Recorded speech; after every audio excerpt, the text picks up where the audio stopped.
يا أيها الذين آمنوا قوا أنفسكم وأهليكم نارا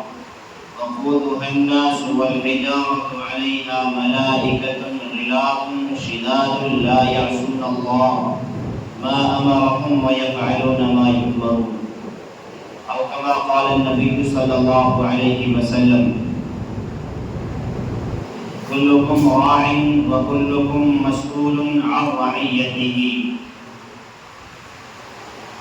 حاضرین، تعریف و توصیف، حمد و ثنا، کبریائی بڑائی اللہ رب العالمین کے لیے زیبا اور صلوات ہیں۔ بعدہ درود و سلام ہو بالعموم تمام انبیاء پر، بالخصوص آخری نبی محمد عربی صلی اللہ علیہ وسلم پر۔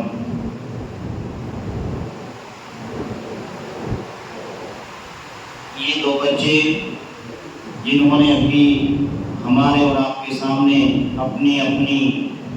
نرمی اور معصوم زبان میں تقریریں پیش کی، گزشتہ اتوار میں پروگرام سے رہنے والے وقت کی قلت کی وجہ سے ان تقریروں کو ہم بھی سن پائے اور سماعت کر پائے۔ اللہ رب العالمین سے دعا کریں گے کہ مولا کریم تو ہماری قوم کے ہر اس بچی کو جو دین کا جذبہ اپنے اندر رکھتی ہے، مولا کریم دین کی داعیہ اور مبلغہ بنا، اور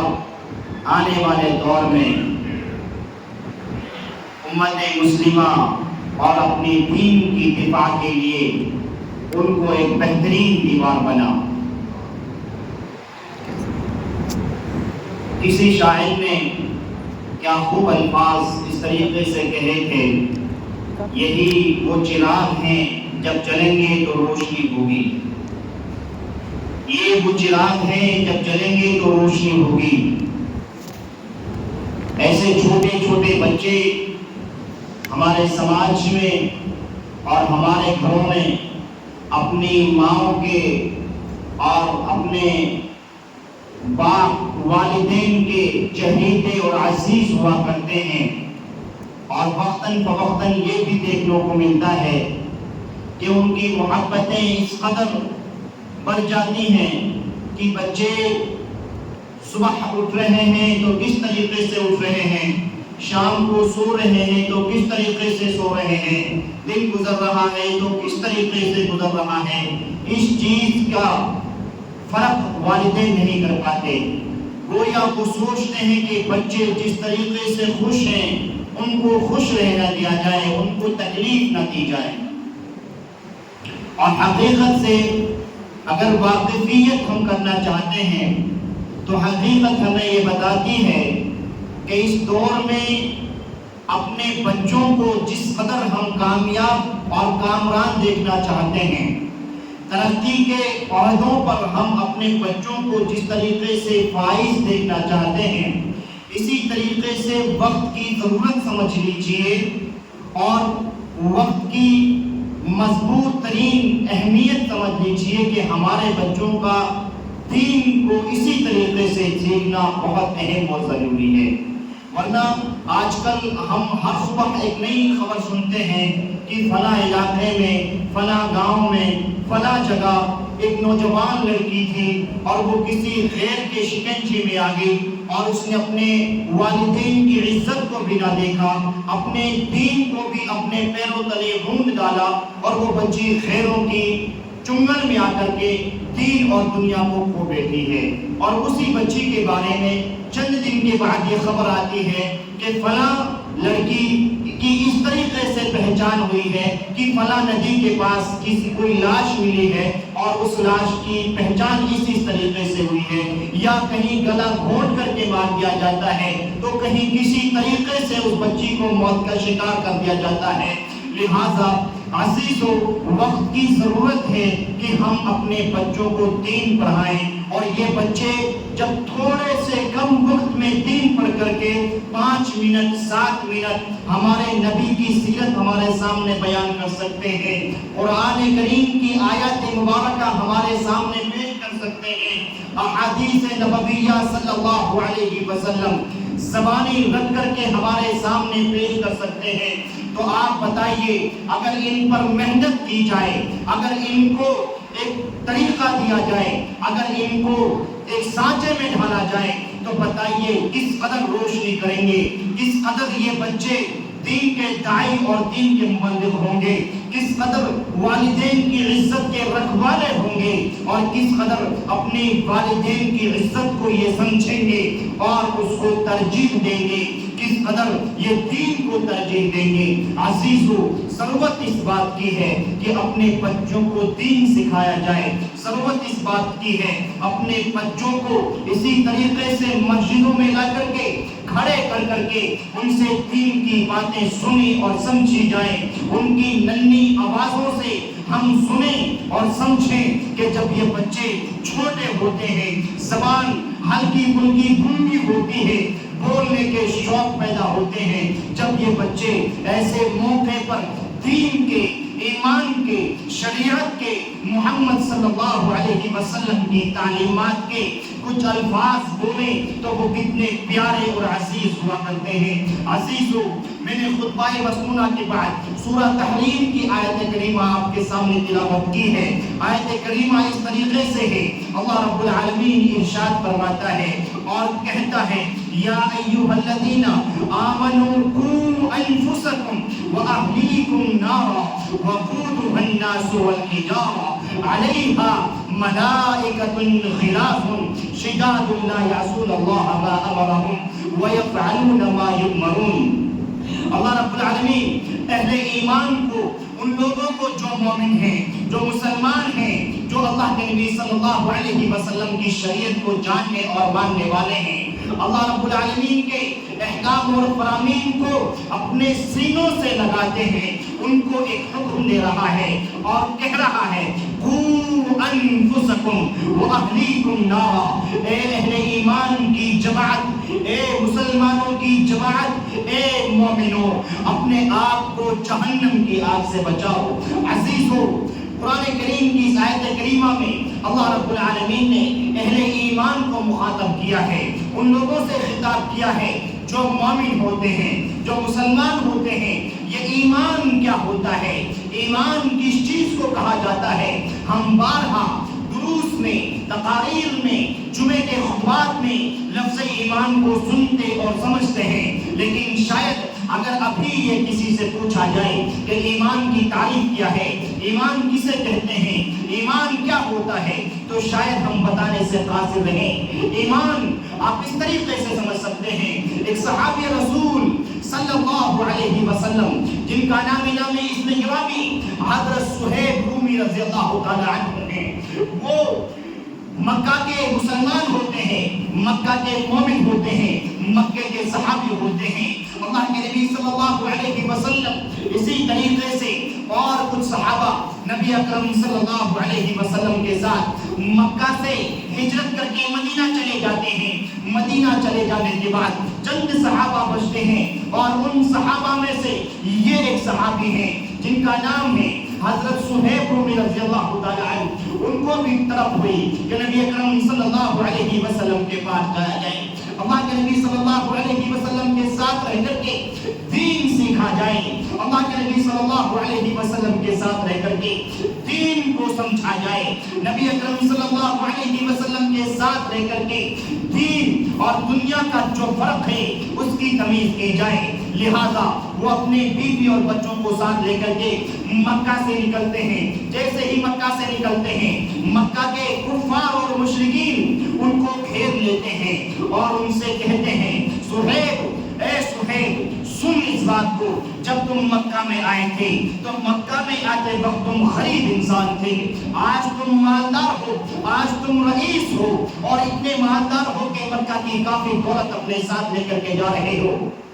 لہذا تم نے کاروبار کیا ہے تو مکہ میں کیا ہے، تم نے بزنس کیا ہے تو مکہ میں کیا ہے، تم نے دولت کمائی ہے تو مکہ سے کمائی ہے۔ لہذا مکہ کی دولت، مکہ کی جو مالداری ہے اس کو ہم مکہ سے باہر نہیں جانے دیں گے، لہذا یا تو تم کو مکہ میں رہنا ہوگا، یا پھر اگر تم جانا چاہتے ہو تو یہ دولت جو تمہارے پاس ہے، یہ جو تمہارے پاس دولت ہے، اس کو لے کر کے نہیں جاؤ گے، اس کو مکہ میں چھوڑ کر کے جاؤ گے۔ حضرت صہیب رومی رضی اللہ تعالی عنہ کیا اہم شخص رہے ہوں گے، قربان جائیے ایسے اصحاب پر جنہوں نے اپنی مال کی، اپنی اولاد کی، اپنے بچوں کی، اپنے بیویوں کی قربانی دی، اور اس دین کو، اس شریعت کو، اس دین کو جس کے ہم رکھوانے بنے بیٹھے ہیں، اس کو ہمیں اس قدر پہنچایا، اس طریقے سے پہنچایا کہ دنیا میں جو بھی اسلام کا مخالف ہو، دنیا میں جو بھی اسلام کی مخالفت کر رہا ہو،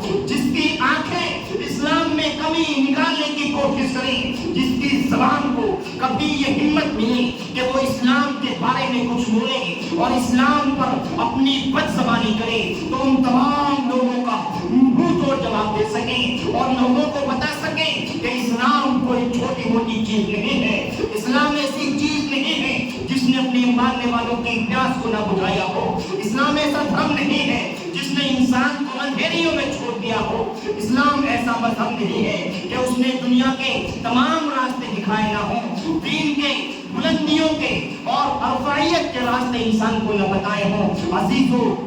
قربان چاہیے ایسے اصحاب پر جنہوں نے اپنی جان اور مال لگا کر کے دین کو ہم تک پہنچایا، اور آج دین پر کس قدر ہم عمل کر رہے ہیں اور کس قدر ہم دین پر چل رہے ہیں یہ ہم خود جانتے ہیں، اور ہمارے مرے ہوئے ضمیر اس چیز کو جانتے ہیں، ہمارے سوئے ہوئے دل اس چیز کی گواہی دیتے ہیں، اور ہماری صبح اور شام اس چیز کی شہادت دیتے ہیں کہ ہماری صبح ہوتی ہے تو کس قدر ہوتی ہے، شام ہوتی ہے تو کہاں ہوتی ہے، ہماری فجر ہوتی ہے تو کس طریقے سے ہوتی ہے۔ لہذا میں یہ کہہ رہا تھا، حضرت صہیب رومی رضی اللہ تعالیٰ عنہ سے کہا گیا تم جانا چاہتے ہو تو جاؤ، لیکن دولت لے کر کے نہیں جا سکتے۔ حضرت صہیب رضی اللہ تعالیٰ عنہ نے دولت کو چھوڑ دیا اور کہا کہ جاؤ دولت لے لو، تم نے تمہاری دولت کہا ہے، یہ دولت تمہارے لیے مبارک ہو، مجھے تو مدینہ جانا ہے، نبی اکرم صلی اللہ علیہ وسلم کے پاس جا کر کے دین سیکھنا ہے،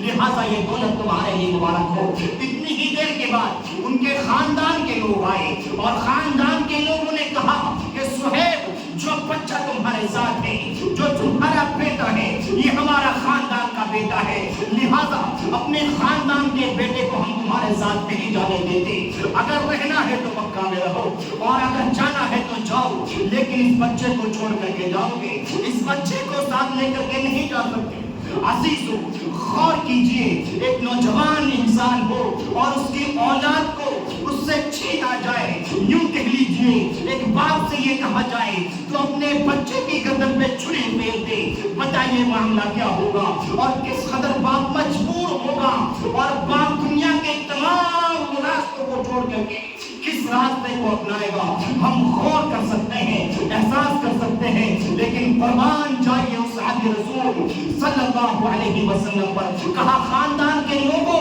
اگر بچہ لینا ہے تو لیتے جاؤ، لیکن مجھے جانا ہے تو کہیں جانا ہے، اور نبی اکرم صلی اللہ علیہ وسلم کے پاس جانا ہے، دین پر جانا ہے، شریعت کو ماننا ہے، شریعت پر عمل کرنا ہے۔ عزیزو، تھوڑا ہی وقت گزرا تھا کہ بیوی کے خاندان کے لوگ آ گئے اور انہوں نے بھی یہی شرط لگائی کہ یہ بیٹی ہمارے خاندان کی ہے، ہم اس بیٹی کو تمہارے ساتھ نہیں بھیج سکتے، جانا ہے تو اکیلے چلے جاؤ، تم اپنی بیوی کو لے کر کے نہیں جا سکتے۔ عزیزو، بیوی کو بھی دے دیا، مال و دولت دے دی، اپنے بچے کو دے دیا، بیوی کو دے دیا، تمام کی تمام چیزیں انسان سے چھین لی گئی ہیں، اور صبح کا وقت ہوتا ہے، مدینہ میں داخلہ ہوتا ہے، صبح کا وقت ہے، نبی اکرم صلی اللہ علیہ وسلم کے پاس حاضری ہوتی ہے، مسجد نبوی صلی اللہ علیہ وسلم میں پہنچتے ہیں، فجر کی نماز ادا کرتے ہیں، نماز کے بعد نبی اکرم صلی اللہ علیہ وسلم کو ماجرا سناتے ہیں اور کہتے ہیں اللہ کے نبی صلی اللہ علیہ وسلم ایسا ایسا مسئلہ ہوا ہے، تمام چیزیں چھین لی گئی ہیں اللہ کے نبی، لیکن میں آپ کے پاس آ گیا ہوں۔ اللہ کے نبی صلی اللہ علیہ وسلم ان سے کہتے ہیں باقی بچا کر کے کے کیا لائے ہو؟ وہ صہیب رضی اللہ تعالیٰ عنہ کہتے ہیں اللہ کے نبی صلی اللہ علیہ وسلم بچا ہوا میرے پاس کچھ نہیں ہے، اگر بچی ہوئی میرے پاس کوئی چیز ہے تو میرا ایمان ہے۔ عزیزو، اسی ایمان والے کو، اسی اہل ایمان کو اللہ رب العالمین نے سورہ تحریم کی آیت کریمہ میں یا ایھا الذین آمنوا قوا انفسکم، اے وہ لوگوں جو ایمان لائے ہو، جو مسلمان ہو، انہی اہل ایمان کو خطاب کیا ہے اور انہی سے اللہ رب العالمین کہہ رہا ہے۔ اور یہ ایمان نبی اکرم صلی اللہ علیہ وسلم نے جب یہ جملے سنے تو کہا کہ صہیب تمہارے لیے تمہارا ایمان مبارک ہو، اگر تم ایمان بچا کر کے لے آئے ہو، دنیا کی تمام چیزیں تم سے چھین لی گئی ہیں تو یہ سودا کوئی مہنگا سودا نہیں ہے، تم نے بڑے فائدے کا سودا کیا ہے۔ عزیزو، آج پوچھو اپنے ضمیر سے، اس ضمیر سے جو مر چکا ہے، اس ضمیر سے جس کا جنازہ ہم نے سوتے ہوئے اپنی نیندوں میں پڑھ لیا ہے، اس ضمیر سے جو ضمیر ہمارا ہمیں غلطیوں سے روک نہیں پاتا، جو ضمیر ہمارا ہمیں گناہوں سے روک نہیں پاتا، جو ضمیر ہمارا ہمیں حرام کاریوں سے روک نہیں پاتا، جو ضمیر ہمارا صبح کے وقت ہمیں فجر کی نماز کے لیے اٹھا نہیں پاتا۔ ہم پوچھیں اپنے اس ضمیر سے جس ضمیر سے کبھی نصیحتیں کی جائیں، کبھی اس کے سامنے قرآن کریم کی آیتیں کریمہ تلاوت کی جائیں، کبھی احادیث نبویہ بتائی جائیں تو یہ ضمیر مردہ ہو جاتا ہے اور یہ دنیا کی محبت میں اس قدر ہو جاتا ہے نہیں، ضرورت نہیں ہے، میں جہاں ہوں، جس طریقے سے ہوں، میں بہت خوش ہوں، مجھے کسی دین کی، کسی شریعت کی، کسی نصیحت کی کوئی ضرورت نہیں ہے۔ عزیزو، پوچھیں ہم اپنے آپ سے اگر ایسے موقع پر ہم ہوتے تو معاملہ ہمارا کیا ہوتا؟ کیا معاملہ ایسا ہی ہوتا جس طریقے سے حضرت صہیب رومی رضی اللہ تعالیٰ عنہ نے کیا؟ ایسا ہوتا؟ ایسا نہیں ہوتا۔ اگر ایسا ہوتا تو آج کل کی نمازیں چند پیسوں کے چکر میں یوں بیٹھے بیٹھے ضائع نہ کی جاتی۔ آج کل نمازیں یوں صبح میں فجر میں سوتے ہوئے نہ ضائع کی جاتی، عشاء کی نمازیں یوں بیٹھے ہوئے غیبتوں میں نہ ضائع کی جاتی۔ آج اگر ہمارے پاس یہ ایمان ہوتا تو آج ہم اہل ایمانوں میں اور اللہ رب العالمین کے ان مقرب بندوں میں شامل ہوتے جن کو اللہ رب العالمین عزتوں سے نوازتا ہے۔ لہذا میں کہہ یہ رہا تھا، اللہ رب العالمین سورہ تحریم میں ارشاد فرماتا ہے اور کہتا ہے قُوا أَنفُسَكُمْ وَأَهْلِيكُمْ نَارًا، اے اہل ایمان، اے مسلمانوں، اے مومنوں کی جماعت، اپنے آپ کو، اپنے بچوں کو، قُوا أَنفُسَكُمْ وَأَهْلِيكُمْ نَارًا، اپنے آپ کو، اپنے بچوں کو جہنم کی آگ سے بچاؤ،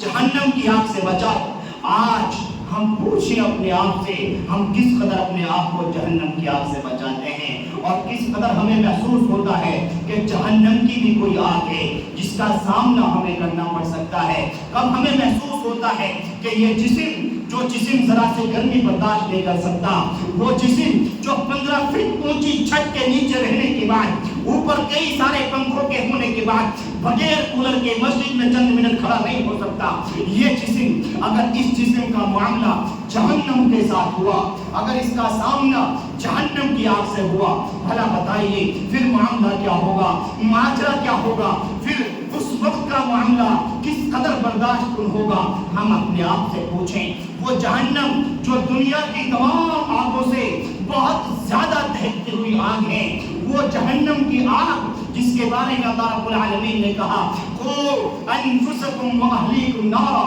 وَقُودُهَا النَّاسُ وَالْحِجَارَةُ، اس جہنم کی آگ سے بچاؤ جس جہنم کی آگ کا ایندھن انسان اور پتھر ہوں گے۔ آج دنیا کی تمام آگ روکھی اور پھیکی پڑ جاتی ہے اس وقت جب اس آگ کے حوالے پتھر کو کیا جائے، اور دنیا کی آگ پتھر کو جلانے سے قاصر ہوتی ہے۔ لہذا کو سوچیں ہم اس بات کو، اگر جہنم میں انسانوں کو ڈالا جائے گا اور پتھروں کو ڈالا جائے گا اور اس کی آگ کو سلگایا جائے گا تو وہ آگ کس قدر سلگے گی اور معاملہ کیا ہوگا۔ اللہ رب العالمین اسی آگ کے بارے میں کہتا ہے اور کہتا ہے اپنے آپ کو، اپنے اہل و عیال کو اس جہنم کی آگ سے بچاؤ۔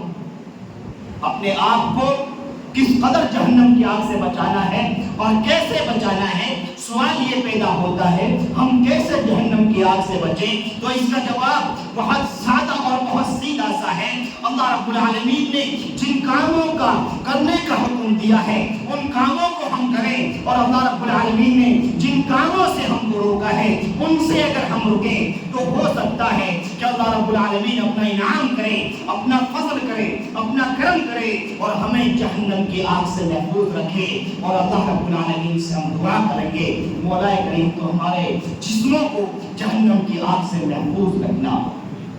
عزیزو، جہنم کی آگ سے اپنے آپ کو بچانا ہے اور غور کرنا ہے، احساس کرنا ہے اس بات کا، اگر جہنم کی آگ کے بارے میں ہمارا ایمان ہے کہ اللہ رب العالمین نے جہنم کو بنایا ہے، وہ جہنم جو کافرین کے لیے بنائی گئی ہے، ان لوگوں کے لیے بنائی گئی ہے جو اللہ کے منکر ہوا کرتے ہیں، اللہ رب العالمین کے احکام کے منکر ہوا کرتے ہیں، اللہ رب العالمین نے جن چیزوں کو فرض کیا ہے ان کے منکر ہوا کرتے ہیں۔ آپ غور کیجئے کس قدر سلگنے والی آگ ہوگی، اور ہم محسوس کریں اس بات کو، آگ ہے اور یہاں کی آگ سے بہت زیادہ سلگنے والی ہے، اور ہم یہ نہیں سمجھ پا رہے ہیں اس میں اگر ہمارے جسموں کو ڈالا جائے گا تو معاملہ کیا ہوگا۔ اگر ہم نہیں سمجھ پا رہے ہیں تو عزیزو، بڑی معذرت کے ساتھ میں یہ بات کہوں گا کہ ہم دنیاوی آگ جو بہت کم سلگنے والی ہے اور بہت کم تپش اس کے اندر رکھی گئی ہے، ہم چند لمحے کے لیے،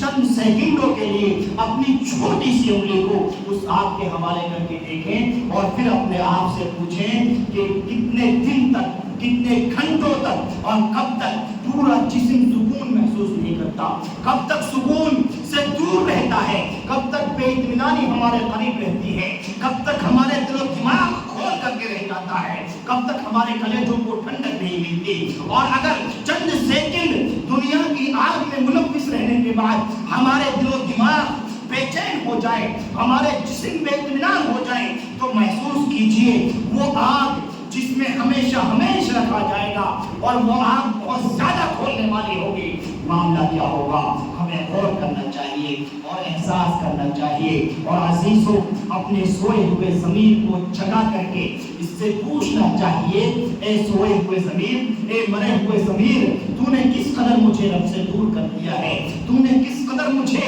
میرے اللہ سے دور کر دیا ہے، اس اللہ سے دور کر دیا ہے جس اللہ نے پیدائش کے وقت، پیدا ہونے سے پہلے، پیدا کرنے سے پہلے، دنیا میں بھیجنے سے پہلے کہا تھا الست بربکم قالوا بلا شہدنا ان تقولوا یوم القیامہ۔ اس رب نے اس وقت کہا تھا بتاؤ کیا میں تمہارا رب نہیں ہوں؟ تم دنیا میں جاؤ گے میری عبادت نہیں کرو گے، تم دنیا میں جاؤ گے کیا میری عبادت سے گریز کرو گے؟ اس وقت ہم نے بے زبان یہ کہا تھا بربکم قالوا بلا شہدنا، کیوں نہیں، اللہ تو ہمارا رب ہے۔ پھر یہ ضمیر کیوں مر جاتا ہے؟ پھر یہ ضمیر کیوں اللہ تعالیٰ کے احکام سے دور چلا جاتا ہے؟ پھر کیوں یہ ضمیر جب ہمارے سامنے نصیحتیں کی جائیں تو ہم دنیا بھر کے راستے ناصح کو بتا دیتے ہیں؟ پھر ہم کیوں اپنی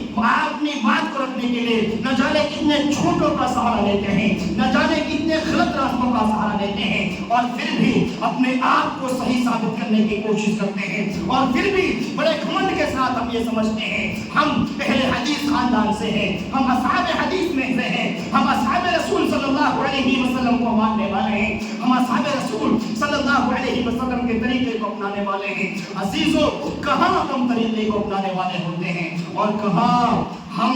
اہل ایمان اور مومن ہوتے ہیں؟ ہمیں سوال کرنا چاہیے اپنے آپ سے۔ کہہ یہ رہا تھا قوا انفسکم واہلیکم نارا، اپنے آپ کو جہنم کی آگ سے بچاؤ، اور